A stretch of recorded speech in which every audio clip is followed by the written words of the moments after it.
Olá pessoal, tudo bem com vocês? Espero que sim. No vídeo de hoje vamos falar sobre o livro O Grande Conflito da autora americana Ellen White, onde ela explica por que o mundo é do jeito que é, respondendo às perguntas mais inquietantes da mente humana. Um exemplo é a pergunta que muitos fazem: por que estou aqui? Se você gosta desse tipo de assunto, se inscreva no canal e deixe seu like. A autora começa dizendo no livro que antes da entrada do pecado no mundo, Adão e Eva desfrutavam comunhão aberta com seu Criador. No entanto, a partir do momento em que nossos primeiros pais se separaram de Deus pela desobediência, a raça humana foi privada desse grande privilégio. O plano da redenção abriu caminho para que aqueles que vivem na terra ainda tenham conexão com o céu. Deus tem se comunicado com os seres humanos por meio de seu Espírito, dando luz divina ao mundo mediante revelações a seus servos escolhidos. Homens falaram da parte de Deus, impelidos pelo Espírito Santo. 2 Pedro capítulo 1, versículo 21. Durante os primeiros 2500 anos da história humana, não houve mensagem escrita da parte de Deus. Aqueles a quem Deus instruía comunicavam seu conhecimento aos outros, o qual foi transmitido de pai para filho ao longo de muitas gerações. O registro desses fatos começou na época de Moisés. Revelação inspiradas foram reunidas em um livro. Essa obra continuou pelo período de 1600 anos, desde Moisés, o historiador da criação e da lei, até João, que registrou as maiores verdades do Evangelho. A Bíblia revela que Deus é seu autor, mas ela foi escrita por mãos humanas. O estilo variado de seus diferentes livros reflete as características individuais dos escritos. Todas as verdades reveladas foram inspiradas por Deus, porém expressas em palavras humanas. Seu Espírito Santo, o Infinito, trouxe luz à mente e ao coração de seus servos. Ele deu sonhos e visões, símbolos e ilustrações. Então aqueles a quem o Senhor revelou essas verdades traduziram o pensamento em linguagem humana. Escritos em eras diferentes, por homens que divergiam bastante em posição social, profissão, capacidade mental e espiritual, os livros da Bíblia apresentam forte contraste em estilo, bem como diversidade nos tipos de assuntos que abordam. Os muitos autores usam formas diferentes de expressão. Com frequência, um apresenta a mesma verdade de forma mais impressionante que o outro.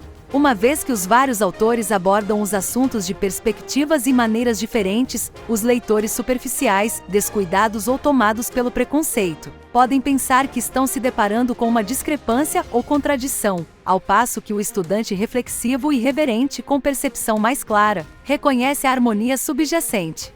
Tá gostando do vídeo? Então deixe seu like e um comentário para ajudar no canal. Pode ser um emoji ou escreva somente: "Eu amo a Deus". Tá bom? Bora voltar para o vídeo. Deus escolheu comunicar sua verdade ao mundo usando agentes humanos, Ele mesmo por intermédio do Espírito Santo. Qualificou homens e mulheres capacitando-os para essa obra. Em sua palavra, Deus nos deixou o conhecimento necessário para a salvação. Devemos aceitar as Escrituras Sagradas como a revelação infalível e repleta de autoridade de sua vontade. Elas são o padrão do caráter, a revelação das doutrinas e a prova da experiência cristã. Toda a Escritura é inspirada por Deus e útil para o ensino, para a repreensão, para a correção e para a instrução na justiça, para que o homem de Deus seja apto e plenamente preparado para toda boa obra. O fato de Deus ter revelado sua vontade à raça humana por meio de sua palavra não torna desnecessária a presença contínua e a orientação do Espírito Santo. O Espírito Santo não foi dado e nunca será para substituir a Bíblia. A obra do Espírito Santo tem sido maculada pelos erros de pessoas que alegam ser iluminadas pelo Espírito e então dizem que não precisam mais da palavra de Deus para guiá-las, o que serve para auxiliar os planos do maligno, uma vez que o ministério do Espírito Santo é de importância vital para a Igreja de Cristo. Um dos planos de Satanás é usar os erros de extremistas e fanáticos para colocar a obra do Espírito em descrédito e levar o povo de Deus a negligenciar essa fonte de força que o próprio Senhor nos providenciou. Jesus prometeu a seus discípulos que o Conselheiro, o Espírito Santo, que o Pai enviaria em meu nome, lhes ensinaria todas as coisas e lhes fariam lembrar tudo o que ele lhes disse. Mas quando o Espírito da verdade vier, ele os guiará a toda a verdade. e lhes anunciará o que está por vir. As Escrituras ensinam claramente que essas promessas, em vez de se limitar aos dias dos apóstolos, se estendem à Igreja de Cristo em todas as eras. Após o glorioso derramamento do Espírito Santo no dia de Pentecostes, Pedro apelou ao povo que se arrependesse e fosse batizado em nome de Cristo para o perdão dos pecados. Então disse: receberão o dom do Espírito Santo, pois a promessa é para vocês, para os seus filhos e para todos os que estão longe, para todos quantos o Senhor, o nosso Deus, chamar.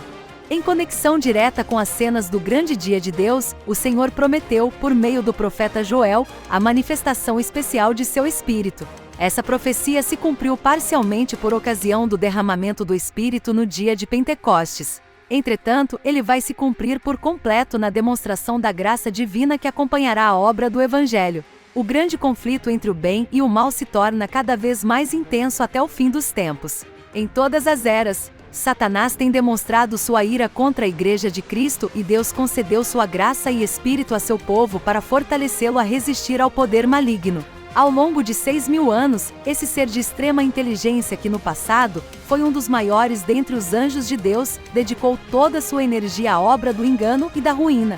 E durante o conflito final, ele usará toda a sua crueldade contra o povo de Deus.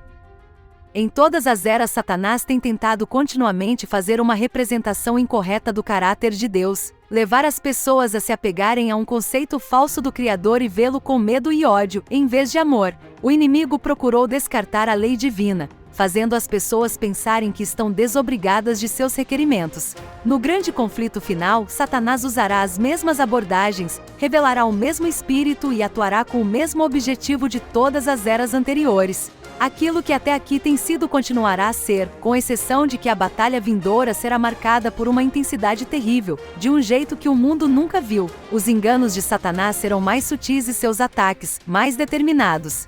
Se possível, ele enganaria até aqueles a quem Deus está salvando. Segundo o autor, à medida que o Espírito de Deus abria sua mente para as grandes verdades de sua palavra e para as cenas do passado e do futuro, ela foi instruída a tornar conhecido aos outros aquilo que lhe foi revelado desta maneira, delinear a história do conflito em eras passadas, de maneira especial, apresentá-la de uma forma que lance luz sobre a batalha futura que velozmente se aproxima. Ao fazer isso, ela tentou selecionar e agrupar os acontecimentos da história da Igreja de uma forma que mostre o desdobramento das grandes verdades que foram dadas ao mundo em épocas diferentes, as quais incitaram a ira de Satanás e o ódio da Igreja que ama o mundo, as quais foram preservadas pelo testemunho daqueles que, diante da morte, não amaram a própria vida. Nesses relatos, encontramos uma prévia do conflito à nossa frente.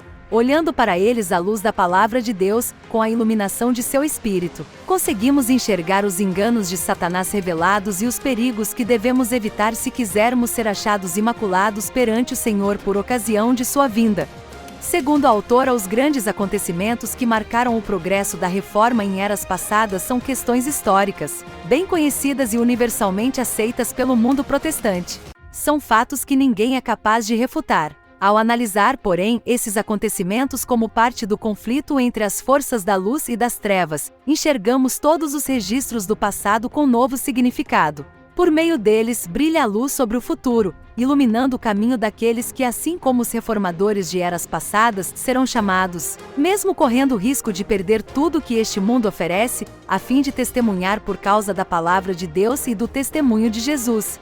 O propósito, diz a autora, é mostrar as cenas do grande conflito entre a verdade e o erro, revelar os enganos de Satanás e como podemos resistir a ele com sucesso, apresentar uma solução satisfatória para o grande problema do mal, lançando luz sobre a origem e o fim definitivo do pecado de uma forma que revela plenamente a justiça e a bondade de Deus em todo o seu relacionamento com suas criaturas, demonstrando a natureza santa e imutável de sua lei. A autora diz que sua fervorosa oração é que, por meio de sua influência, todos sejam livrados do poder das trevas e se tornem dignos de participar da herança dos santos no reino da luz, para o louvor daquele que nos amou e se entregou por nós. Bom, terminamos aqui mais um vídeo. Se gostou, deixe seu like, se inscreva no canal, deixe um comentário e compartilhe com seus amigos. Um grande abraço, fiquem com Deus e até o próximo vídeo.